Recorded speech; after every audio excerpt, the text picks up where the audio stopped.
नमस्कार, बहुत बहुत स्वागत है आपका न्यूज़ 18 के डिजिटल प्लेटफॉर्म पर। मैं हूं आपके साथ ऋतु ज्ञानवानी।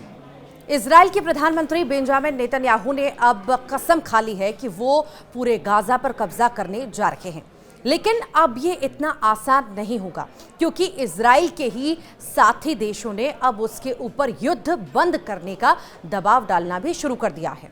इजराइल के विरोध में अब पश्चिमी देश भी खुलकर सामने आ रहे हैं। ब्रिटेन, फ्रांस और कनाडा ने इजराइल गाजा में जंग रोकने के लिए कहा है। ऐसा न करने पर उसके खिलाफ ठोस कार्रवाई करने की चेतावनी भी दी है। तीनों देशों ने एक संयुक्त बयान जारी किया। इस बयान में इजराइल की तरफ से गाजा में पहुंचाई गई मदद को नाकाफी बताया। साथ ही हमास से उसकी कैद में मौजूद बाकी इजरायली बंधकों को जल्द रिहा करने के लिए भी कहा गया है।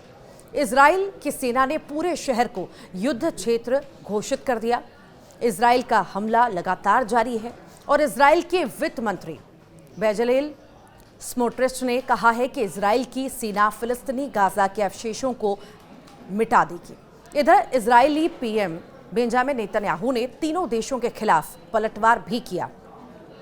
नेतन्याहू ने कहा कि ये देश हमास को उसके हमले के लिए इनाम पेश कर रहे हैं। इसके अलावा 22 देशों ने गाजा में मदद की पूरी तरह से बहाली के लिए एक अलग बयान पर साइन किए हैं। सोमवार को 5 सहायता ट्रक गाजा में पहली बार दाखिल हुए।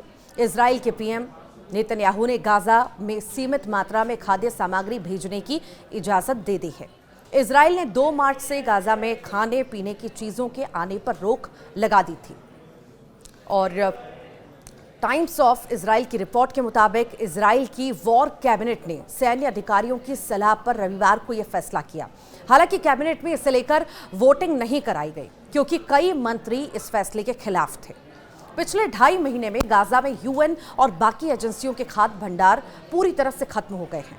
खाने पीने के सामानों की कमी के चलते गाजा में भुखमरी के हालात बढ़ चुके हैं और इसी वजह से अमेरिका समेत कई देशों का इजराइल पर दबाव बढ़ रहा था, जिसके बाद पीएम नेतन्याहू ने रविवार को गाजा पट्टी में जरूरी मदद फिर से शुरू करने का आदेश दे दिया। नेतन्याहू ने कहा कि गाजा में मदद पहुंचाना जरूरी है ताकि गाजा में भूख की स्थिति पैदा ना हो, क्योंकि इससे हमास के खिलाफ चल रहे सैन्य अभियान को नुकसान हो सकता है।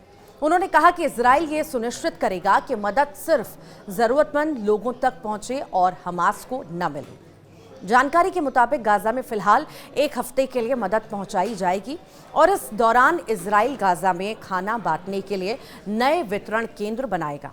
ये सेंटर इजरायली सेना की निगरानी में रहेंगे और इसका संचालन अमेरिकी कंपनियां करेंगी।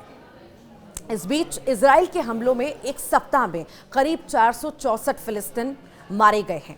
गाजा के स्वास्थ्य मंत्रालय का कहना है कि कई परिवार के सभी सदस्य इन हमलों में मारे गए।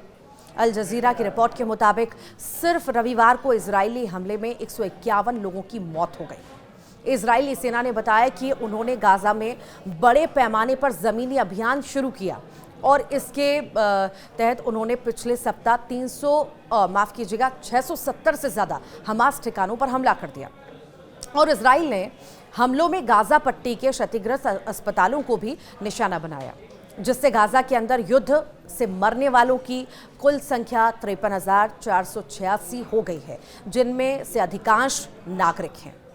इधर नेतन्याहू को लगता है कि उनकी कसम पूरी होगी, तभी तो वो कहते हैं कि अब हम जीतेंगे, साफ करेंगे और तब तक बने रहेंगे जब तक हमास नष्ट नहीं हो जाता। ये सब करने में गाजा पट्टी के बचे हुए हिस्से को भी साफ किया जा रहा है। इधर संयुक्त राष्ट्र का कहना है कि पिछले 4 दिनों में गाजा में लगभग 1 लाख फिलिस्तीनी विस्थापित हुए क्योंकि इजराइल ने पट्टी पर अपना जमीनी आक्रमण बढ़ा दिया है। ब्रिटेन, फ्रांस और कनाडा तीनों के तेवर भी तल्ख हो गए हैं।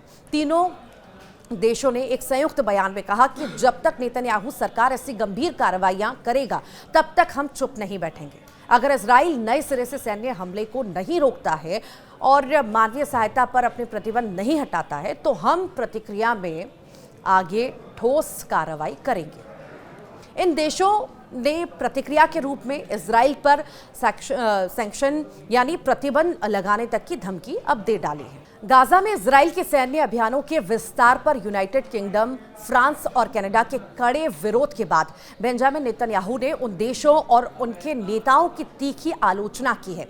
नेतन्याहू ने सोशल मीडिया प्लेटफॉर्म एक्स पर कड़े शब्दों में लिखा है कि हमारी सीमा पर हमास आतंकवादियों को नष्ट करने से पहले इजराइल से हमारे अस्तित्व के लिए रक्षात्मक युद्ध को समाप्त करने के लिए कहकर इजराइल पर नरसंहार हमले के लिए हमास को एक बड़ा पुरस्कार दे रहे हैं। यानी नेतन्याहू के तेवर को देखते हुए अभी भी नहीं लगता कि इजराइल हमास पर रहम करने वाला है। अब देखना होगा कि नेतन्याहू अपनी कसम और जिद को पूरी करने के लिए हमास पर हमला जारी रखेंगे या फिर अंतर्राष्ट्रीय दबाव के आगे झुकेंगे।